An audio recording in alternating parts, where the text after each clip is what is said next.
यार प्लेन में बेसवू ने आपणुं बधानुं सपनुं होय छे ने एमां पण प्लेन में बैठा पछी जो आपणे विंडो सीट न मळे तो थोड़ुं खराब तो लागे। एमां पण विचारो के जो हवाई मुसाफरी दरमियान तमारी सीट ए तमारा फेमिली मेम्बर के पार्टनरनी बाजुमां नथी आवती तो ए मुसाफरी केटली आकरी पड़े। एयर ट्रावेल करनारा लोकोनी आवी घणी बधी मुश्केलीओनुं हवे समाधान आवी जशे, कारण के DGCA द्वारा केटलाक नियमो लागू पड़वामां आव्या छे।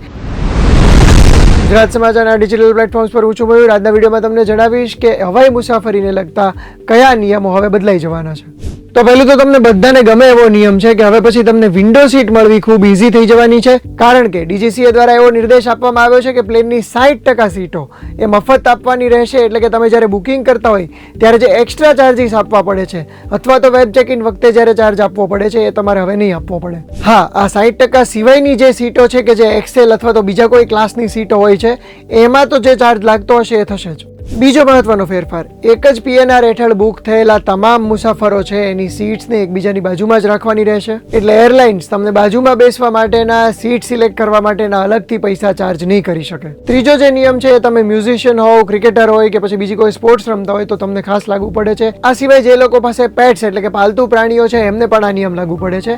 હવે પછી આ તમામ જે ઇક્વિપમેન્ટ છે અથવા તો પેટ્સ છે એના માટેની એક ચોખ્ખી ગાઈડલાઇન એરલાઇને બનાવવી પડશે અને તમને રજૂ કરવી પડશે, જેથી તમે મુસાફરી કરો એ પહેલાથી તમને નિયમો ખ્યાલ હોય। ગાઈડલાઇન હેઠળ આ જે નિયમો છે એ તમારા ફેવરમાં અને પારદર્શક રીતે રજૂ કરવામાં આવશે। આ સિવાય પણ એક બહુ જ ઇમ્પોર્ટન્ટ નિયમ લાગુ થવાનો છે જે તમારે જાણવો જોઈએ।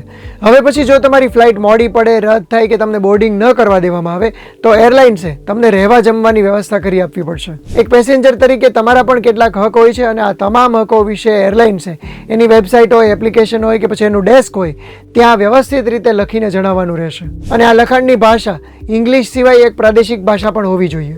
મિત્રો, એક અંદાજ પ્રમાણે 26 માર્ચથી આ જે નવા નિયમો છે એ લાગુ થાય એવી શક્યતા છે। આ સિવાય ફેબ્રુઆરીમાં પણ DGCA દ્વારા કેટલાક રૂલ્સ ઇન્ટ્રોડ્યુસ કરવામાં આવ્યા હતા, જેમ કે 48 કલાકની અંદર જો તમે તમારી સીટ બદલો છો અથવા તો ટિકિટ કેન્સલ કરાવો છો તો તમને કોઈ પણ ચાર્જ વગર પૈસા પાછા આપી શકાશે। આ સિવાય એરલાઇન્સ ક્યારેય કેન્સલેશનનો ચાર્જ બેસિક ફેર પ્લસ ફ્યુઅલ સરચાર્જથી વધારે ન લઈ શકે। અને કેન્સલેશનના કેસમાં જો તમે ક્રેડિટ કાર્ડથી ટિકિટ બુક કરી હોય તો 7 દિવસમાં રિફંડ આપવાનું રહેશે। જો તમે કેશ પેમેન્ટ કર્યું હોય તો કાઉન્ટર ઉપરથી રોકડ રકમ તરત મળી જશે, અને જો એજન્ટથી કે ઓનલાઈન બુકિંગથી કર્યું હોય તો 14 દિવસમાં તમને તમારા પૈસા પાછા મળી જવા જોઈએ। મિત્રો, ગુજરાત સમાચાર પર અમે આ જ પ્રકારના વિડીયોઝ બનાવીને તમને તમારા હકો વિશે જાગૃત કરવાનો પ્રયાસ કરતા હોઈએ છીએ। આ વિડીયો તમારા મિત્રો સાથે, પરિવારજનો સાથે શેર કરજો, સેવ કરી રાખજો, જેથી ભવિષ્યમાં એર ટ્રાવેલ કરવાનું હોય ત્યારે કામ લાગી શકે।